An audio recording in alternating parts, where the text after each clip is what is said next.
병원 응급실 앞에서 낯선 손길이 죽을 뻔했던 저를 구해줬습니다. 그 손, 그 체온. 설마 당신이야? 20년 동안 죽은 줄 알았던 남편이 힘없이 죽을 뻔한 저를 구해준 거예요.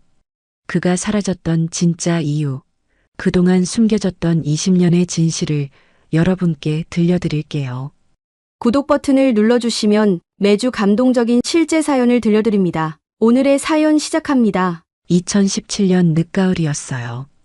하늘은 잿빛으로 뒤덮였고 아침부터 비가 줄기차게 내리고 있었죠.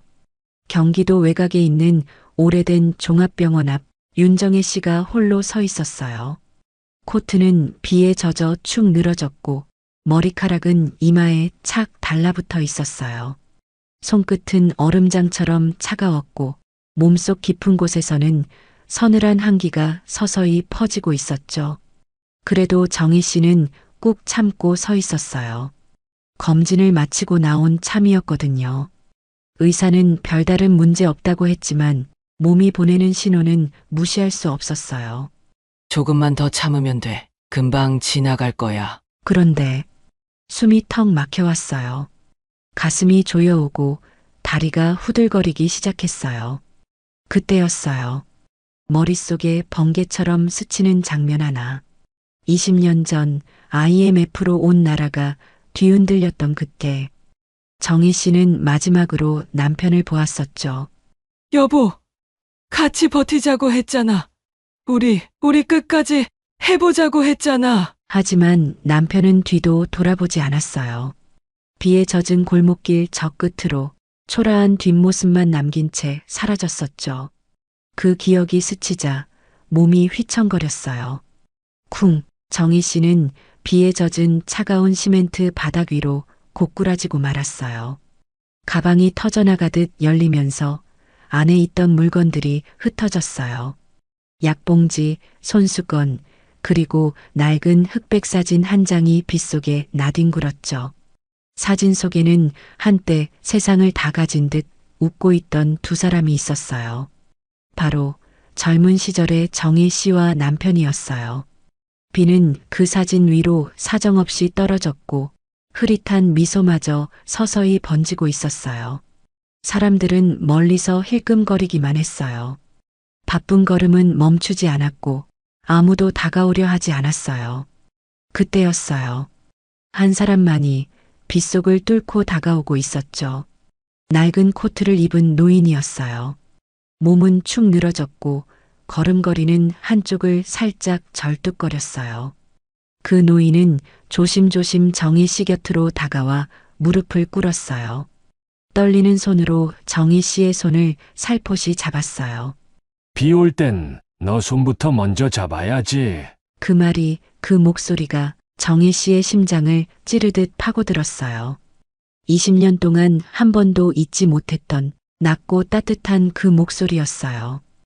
혼미한 의식 속에서도 정희 씨는 알아차렸어요. 심장이 미친 듯이 뛰었어요. 이 목소리, 이 따뜻한 느낌. 설마 눈을 간신히 떠본 정희 씨는 흐릿한 시야 너머로 남자의 손목을 봤어요. 거기에는 20년 전 결혼식 날 남편이 끼워줬던 그 금반지가 여전히 있었어요. 정희 씨는 떨리는 입술을 간신히 움직였어요. 당신 맞아요? 하지만 그녀의 의식은 이미 한계에 다다르고 있었어요. 천천히, 아주 천천히 정희 씨는 어둠 속으로 빠져들고 있었어요. 그 와중에도 마지막으로 들려온 목소리가 있었어요. 괜찮아. 이제 다 괜찮아질 거야. 어렴풋한 천장 불빛이 보였어요. 윤정희 씨는 천천히, 아주 천천히 눈을 떴어요. 귓가에는 기계음이 규칙적으로 울리고 있었어요. 삐삐삐삐, 낯익은 듯 낯선 소리였죠. 몸은 무겁게 침대에 눌려 있었고 숨을 쉬는 것도 버거웠어요. 눈동자만 간신히 움직였어요. 여기 어디야? 그때였어요. 희미한 발자국 소리와 함께 간호사가 다가왔어요. 젊고 상냥해 보이는 여성이었어요. 괜찮으세요? 많이 놀라셨죠? 지금은 병원 응급실이에요. 쓰러지셔서 사람들이 급하게 모셔왔어요. 쓰러졌다고? 정희 씨는 머리를 천천히 굴려봤어요. 어렴풋이 기억나는 건 쏟아지는 비, 무너져가는 몸, 그리고 그 손, 떨리던 따뜻한 손, 그리고 그 목소리. 비 올 땐 너 손부터 먼저 잡아야지. 심장이 벌떡 뛰었어요.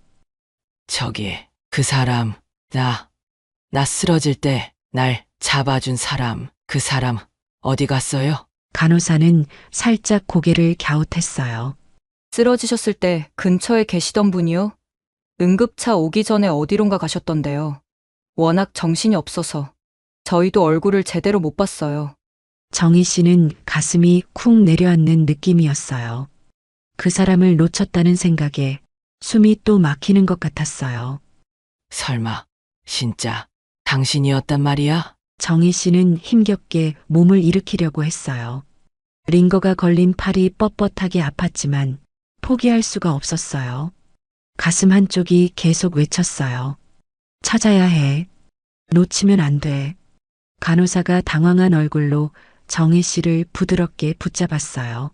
아직 무리하시면 안 돼요. 환자분. 안정이 제일 중요해요. 정희 씨는 고개를 끄덕였어요. 하지만 마음은 이미 복도로 달려가고 있었어요. 심장은 다시 빠르게 뛰고 있었어요.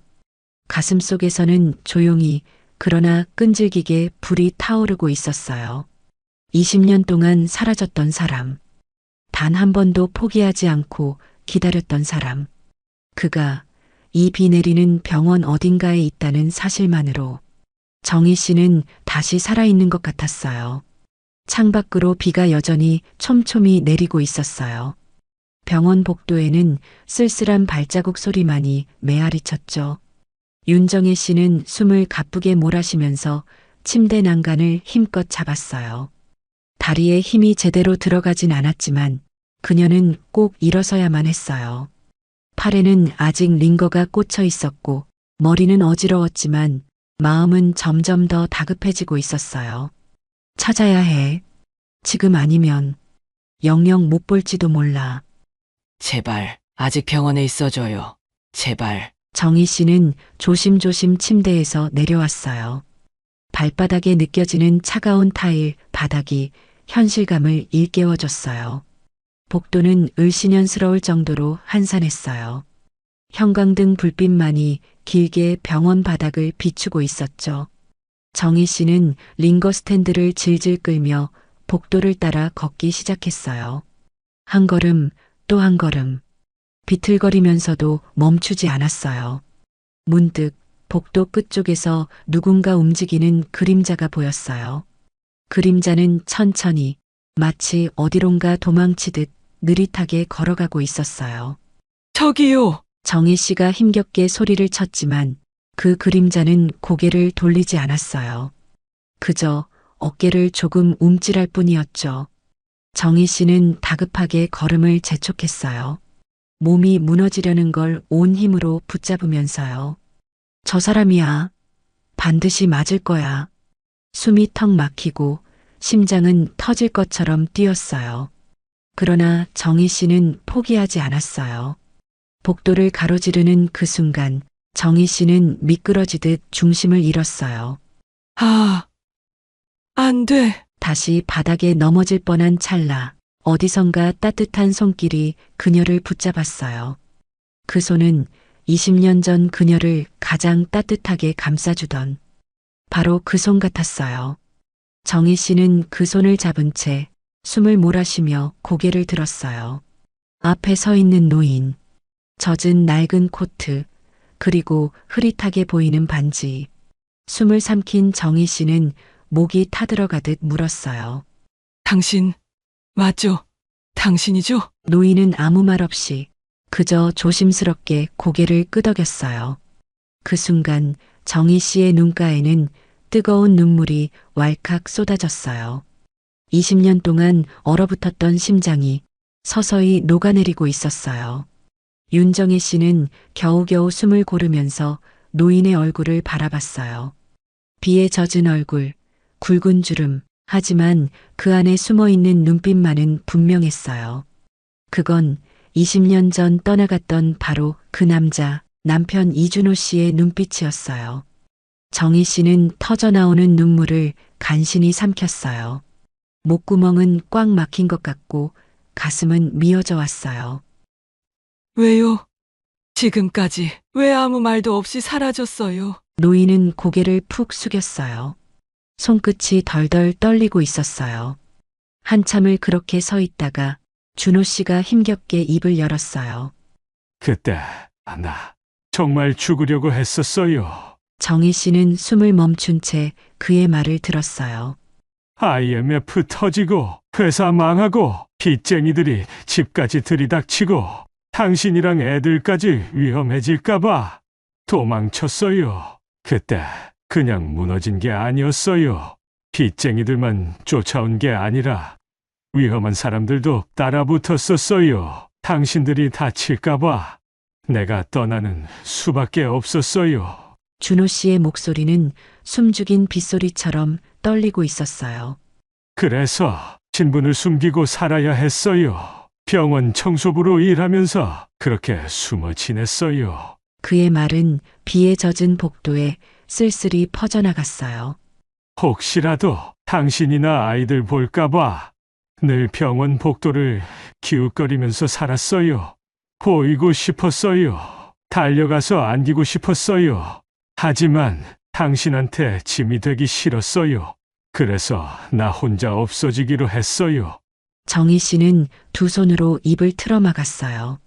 가슴이 찢어질 것처럼 아팠어요. 혼자 견디라고요? 혼자 다 떠안으라고요? 준호 씨는 아무 말도 하지 못했어요. 고개를 더 깊숙이 숙이고 비에 젖은 채 그대로 서 있었어요. 정희 씨는 힘없이 링거 스탠드를 잡은 손을 내려놨어요. 그리고 조심스럽게 그의 손을 잡았어요. 그 손은 거칠고 차가웠지만 분명히 살아있었어요. 바보야, 난 당신 없으면 살아있는 것도 아니었는데. 준호 씨는 고개를 들었어요. 두 눈 가득 눈물을 머금은 채 정혜 씨를 바라봤어요.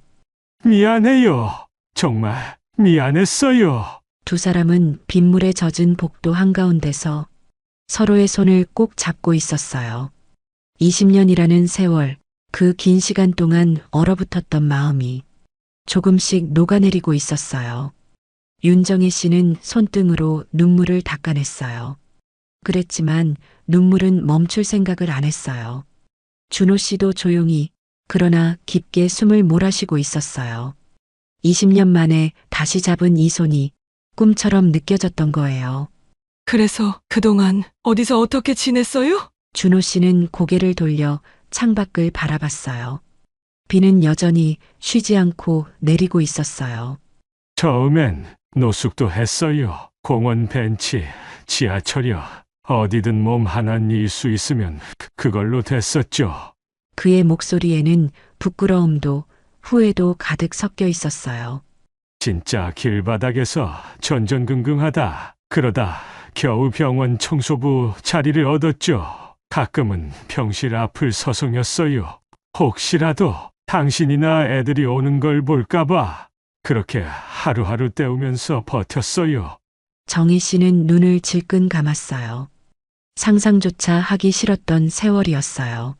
혼자서 그렇게 버텼단 말이에요? 몰랐어요. 당신이 그렇게까지 위험했는지. 정희 씨는 눈가를 훔치며 자신도 모르게 준호 씨의 손을 꼭 잡았어요. 사는 게 사는 것도 아니었어요. 죽은 사람처럼 그냥 숨만 쉬고 있었던 거죠. 복도에 정막이 흘렀어요. 빗소리만이 두 사람을 감싸고 있었어요. 준호 씨는 주머니에서 구겨진 종이 한 장을 꺼냈어요. 조심스럽게 펴보니 낡고 찢어진 가족 사진이었어요. 사진 속에는 젊었던 정희 씨와 어린 아들과 딸, 그리고 환하게 웃던 자신이 있었어요. 하루에도 10번씩 꺼내봤어요. 잊어버릴까봐 무서워서. 정희 씨는 입술을 깨물었어요. 우린 당신 기다렸어요. 아들도, 딸도 당신 생각 안 한 날이 없었어요. 준호 씨는 두 손으로 얼굴을 감쌌어요. 그리고 한참 동안 꼭꼭 숨겨왔던 눈물을 쏟아냈어요. 20년 동안 견뎌야 했던 외로움, 죄책감, 모든 감정이 이 순간 폭발해버린 거였어요. 정희 씨는 그런 준호 씨를 가만히 끌어안았어요. 괜찮아요. 지금이라도 이렇게 만났잖아요. 창밖에서는 여전히 비가 쏟아지고 있었어요. 하지만 정희 씨의 마음속에는 오랜만에 따뜻한 온기가 스며들고 있었어요. 윤정혜 씨는 준호 씨를 가만히 끌어안은 채로 한참을 있었어요. 시간이 멈춘 것 같았어요. 하지만 현실은 그렇게 오래 기다려주지 않았어요. 머릿속에 하나 둘씩 생각이 떠오르기 시작했어요. 이 사실을 어떻게 아이들에게 말해야 할까? 오랫동안 아버지를 잃었다고 믿고 살았던 애들인데 정희 씨는 천천히 준호 씨를 놓았어요. 그리고 그의 눈을 똑바로 바라봤어요. 준호 씨, 우리 애들 아직 아버지 잊지 않았어요. 준호 씨는 고개를 떨궜어요. 손끝이 떨리고 있었어요. 나 같은 사람이 이제 와서 무슨 얼굴로 그 애들 앞에 서겠어요. 그의 목소리에는 25해 동안 쌓아온 죄책감이 묻어 있었어요. 정희 씨는 한숨을 깊게 쉬었어요. 준호 씨, 우린 매일 당신을 생각했어요. 기다렸고 그리워했어요. 그 마음은 변한 적 없어요. 준호 씨, 우리 시간 좀 더 가져봐요. 시간이요. 그래요. 갑자기 애들한테 다 털어놓으면 놀랄 거예요. 조금씩 천천히 준비하고 말해줘요. 준호 씨는 한참 동안 정희 씨를 바라봤어요. 그리고는 아주 작게 고개를 끄덕였어요. 알겠어요. 시간이 필요하겠죠.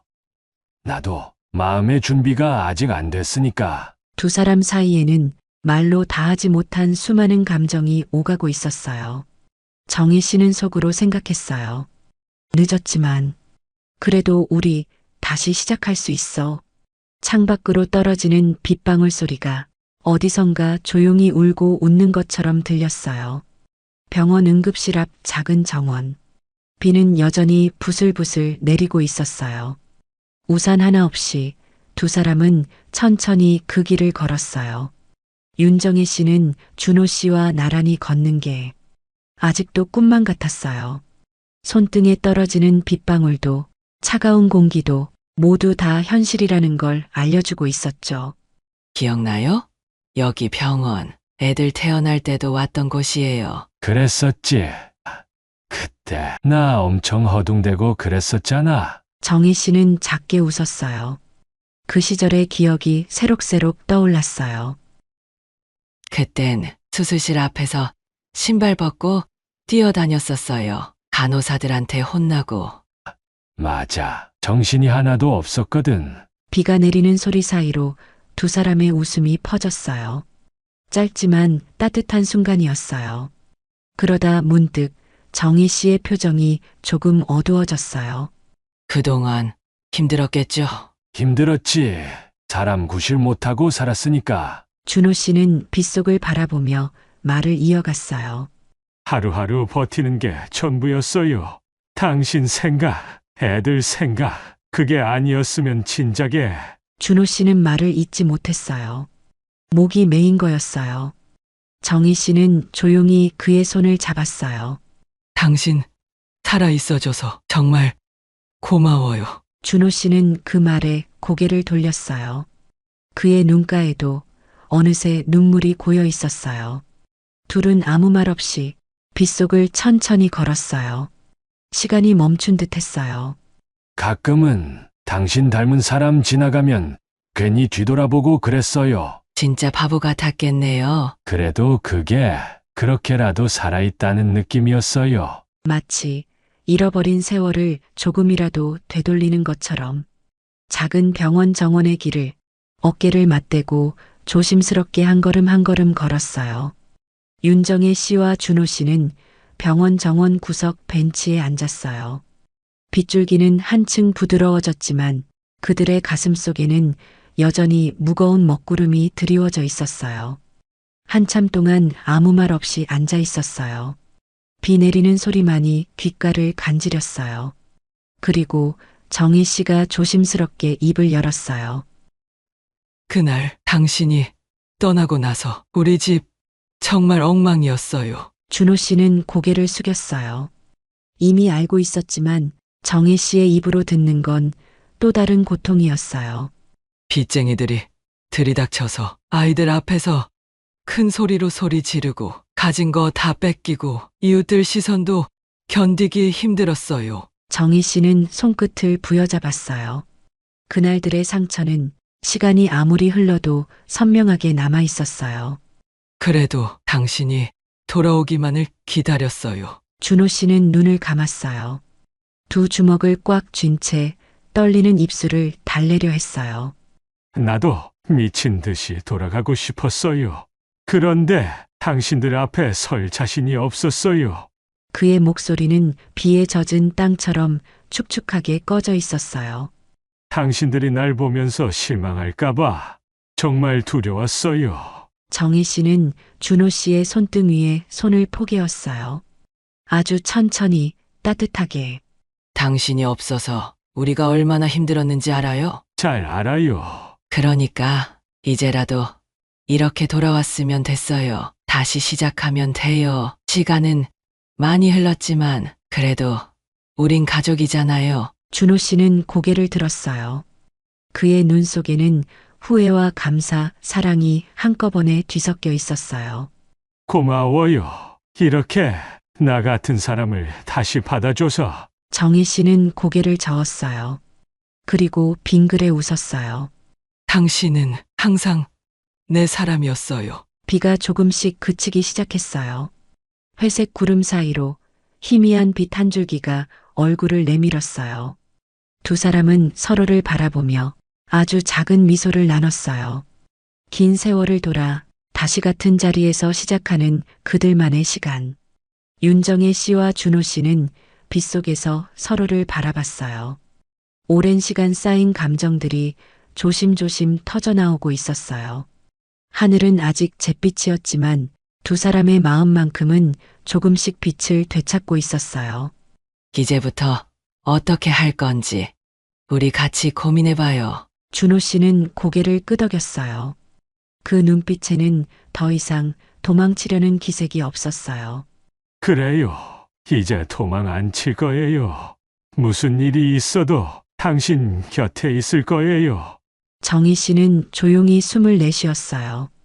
가슴속 어딘가가 따뜻하게 녹아내리는 것 같았어요. 아이들한테는 시간을 두고 천천히 얘기해요. 혹시 아이들이 나 미워하면 어쩌죠? 정희 씨는 준호 씨의 손을 꼭 잡았어요. 미워할 수도 있겠죠. 하지만 그것도 감당해야 해요. 그게 가족이잖아요. 준호 씨는 정희 씨의 말을 조용히 새기듯 들었어요. 가슴 깊은 곳에서 뭔가 뭉클하게 올라왔어요. 당신이 있어서 내가 다시 사람답게 살 수 있을 것 같아요. 정희 씨는 고개를 끄덕이며 눈시울을 붉혔어요. 우리 다시 시작해요. 비록 늦었지만 다시 함께 할 수 있다면 그걸로 충분해요. 두 사람은 마주 잡은 손에 힘을 주었어요. 그 손길 하나만으로도 서로를 향한 굳은 다짐이 느껴졌어요. 주변은 여전히 축축했지만 그들 마음속에는 서서히 따뜻한 봄 기운이 번지고 있었어요.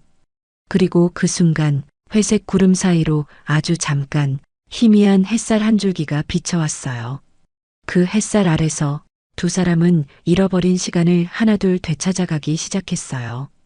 윤정혜 씨와 준호 씨는 병원 앞 작은 벤치에 앉아 있었어요. 비는 어느새 거의 그쳤고 차가운 공기 사이로 깨끗한 바람이 스쳤어요. 두 사람은 마주본 채 조용히 생각에 잠겼어요. 이제 현실을 마주할 시간이라는 걸 둘 다 알고 있었어요. 우리 애들 아무 준비 없이 당신 보면 놀랄 거예요. 그렇겠죠. 아버지가 죽은 줄로만 알고 살았을 텐데. 준호 씨는 허탈한 웃음을 지었어요. 그러나 정희 씨는 그런 준호 씨를 단단하게 바라봤어요. 그러니까 우리 조금씩 준비해요. 조금씩 천천히 다가가요. 어떻게 해야 할까요? 어디서부터 시작해야 할지 모르겠어요. 정희 씨는 잠깐 생각에 잠겼어요. 그리고 아주 작은 미소를 지었어요. 우선 아이들 근황부터 알아봐야겠죠. 준호 씨는 눈을 반짝이며 정희 씨를 바라봤어요. 둘 다 잘 크긴 했어요. 응, 아들은 회사 다니고 있고 딸은 결혼해서 아기도 있어요. 준호 씨의 눈동자가 흔들렸어요. 놀람과 기쁨이 한꺼번에 밀려온 거였어요. 아기가 벌써 그렇게 컸어요? 정희 씨는 고개를 끄덕였어요. 살짝 눈시울이 붉어졌어요. 세월이 그렇게 흘렀어요. 준호 씨는 두 손으로 얼굴을 감싸 쥐었어요. 기쁨과 슬픔이 뒤엉킨 복잡한 감정이었어요. 한참을 그렇게 있다가 준호 씨가 고개를 들었어요. 아이들한테 편지라도 써야겠어요. 직접 만나기 전에 내 마음부터 전하고 싶어요. 정희 씨는 조용히 고개를 끄덕였어요. 좋아요. 마음 다해서 써봐요. 당신이 얼마나 애들 그리워했는지, 어떤 마음으로 살아왔는지. 준호 씨는 숨을 깊게 들이쉬었어요. 그는 이제 다시 도망치지 않을 거였어요. 모든 것을 마주할 준비를 하고 있었어요. 병원 건물 너머로 가을 하늘이 조금씩 열리고 있었어요. 회색 구름 사이로 희미한 햇살이 퍼지고 있었죠. 그리고 그 햇살 아래 윤정혜 씨와 이준호 씨는 조심스럽게 그러나 확실하게 새로운 시작을 준비하고 있었어요. 며칠 후였어요. 윤정혜 씨는 거실에 앉아 조용히 편지를 읽고 있었어요. 낡은 노트를 찢은 종이 위에 조심스럽게 꾹꾹 눌러 쓴 글씨. 그건 준호 씨가 밤새워 쓴 편지였어요. 단어 하나하나마다 20년 동안 숨겨왔던 후회와 그리움이 묻어 있었어요. 정희 씨는 숨을 고르며 아이들에게 전화를 걸었어요. 민수야, 주희야, 엄마 집에 잠깐 들를 수 있니? 할 얘기가 좀 있어. 아이들은 잠깐 놀란 듯 했지만 곧 알겠다고 대답했어요. 그리고 그날 오후 거실에는 오랜만에 가족이 모였어요. 아들은 회사 정장 차림으로, 딸은 아이를 재운 뒤 부랴부랴 달려왔어요. 분위기는 어쩐지 조심스러웠어요. 정희 씨는 잠시 숨을 골랐어요. 그러고는 떨리는 손으로 편지를 꺼냈어요. 이거 읽어줬으면 해. 아이들은 고개를 끄덕였어요. 정희 씨는 편지를 펴서 작은 목소리로 읽어나가기 시작했어요. 민수야, 주희야, 아빠야. 너희가 이 편지를 읽을 때쯤이면 아빠는 20년 만에 다시 너희 앞에 서려고 하고 있을 거야. 그동안 아빠는 너희 곁에 없었어. 그때 너희 엄마와 너희를 지키기 위해서라면 내 이름도 내 얼굴도 버릴 수밖에 없었어. 가까이 가지 못했지만 멀리서 매일 바라봤어. 어떤 변명도 어떤 이유도 아빠가 사라졌던 걸 정당화할 수 없다는 걸 알아. 그저 너희 엄마와 너희를 지키고 싶었어. 그런데 그 방법이 이렇게 어리석을 줄은 몰랐어. 매일 밤 너희 사진을 꺼내봤어. 어떻게 컸을까? 어떤 모습일까? 상상만 하면서 살았어. 아빠가 보고 싶을 때마다, 아빠가 미워질 때마다 너희는 아마 많이 울었겠지. 미안하다. 정말 미안하다. 지금이라도 용서해달라고 말하고 싶진 않아. 그저 이제라도 너희 곁에 있고 싶어. 조심스럽게 천천히 다시 아빠 노릇을 하고 싶어. 사랑한다. 너희가 내 전부였고 지금도 그래. 아빠가. 엄마, 이게 정말? 아빠 살아있어. 그리고 너희 만나고 싶어 해. 민수는 손으로 얼굴을 감쌌어요. 숨죽인 울음이 어깨를 흔들었어요. 주인은 고개를 끄덕이며 눈물을 훔쳤어요. 보고 싶었어. 아빠. 그 순간 20년 동안 멈춰 있었던 시간이 조금씩 다시 움직이기 시작했어요. 며칠 뒤였어요. 가을바람이 살짝 차가워진 오후, 윤정의 시집 거실 문이 조심스럽게 열렸어요.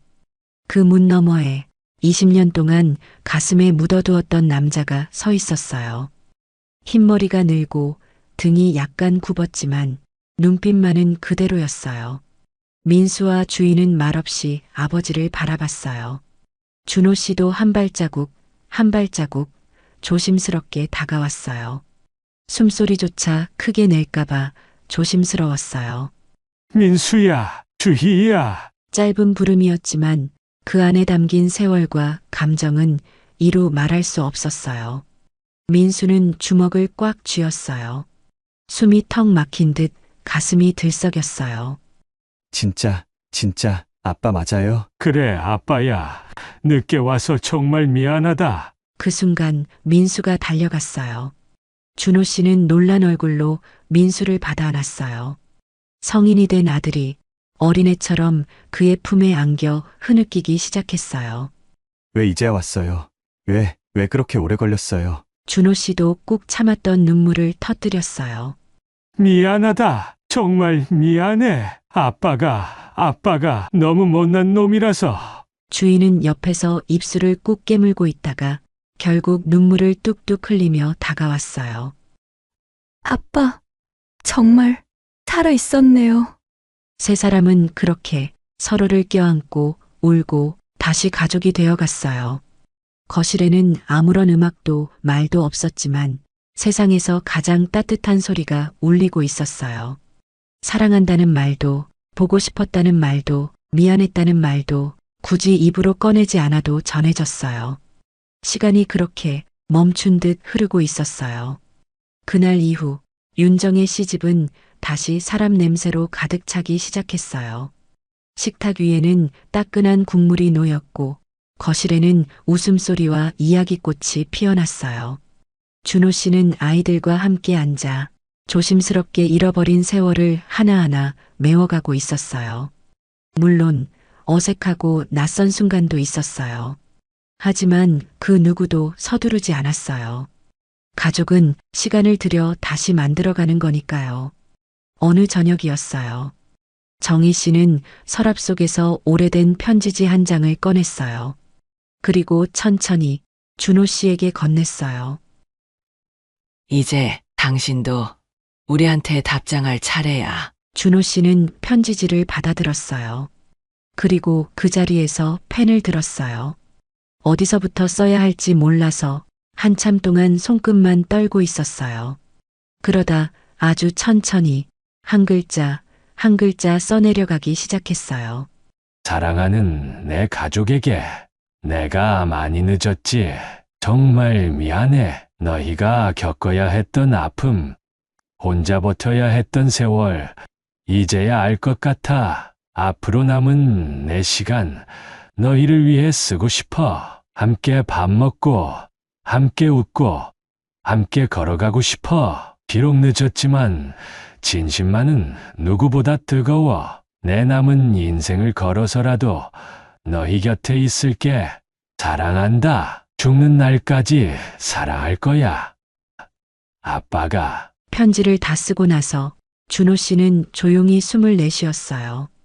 거실 한쪽 윤정의 씨와 민수, 주희가 말없이 그를 바라보고 있었어요. 그리고 이내 모두가 함께 웃었어요. 따뜻하고 조용하게, 하지만 세상 그 무엇보다 깊은 사랑으로. 창밖에는 어느새 비가 완전히 그치고 맑은 별빛이 반짝이고 있었어요. 긴 세월을 돌아 결국 다시 만난 가족. 그들은 알았어요. 아무리 멀리 떨어져 있어도 진심은 언젠가는 반드시 다시 만날 수 있다는 걸. 여러분, 우리 인생에도 때로는 돌아올 수 없는 시간, 놓쳐버린 사람들, 지워지지 않는 후회가 있죠. 하지만 오늘 이야기처럼 진심은 언젠가 다시 만나게 해줘요. 늦었어도 괜찮아요. 주저했어도 괜찮아요. 마음만 진짜라면 우리는 언제든 다시 사랑할 수 있어요. 여러분도 잊지 못한 그 사람이 있으셨죠? 댓글로 당신의 이야기 들려주세요. 그리고 다음에도 따뜻한 이야기로 찾아올게요. 구독과 좋아요 잊지 마세요. 감사합니다.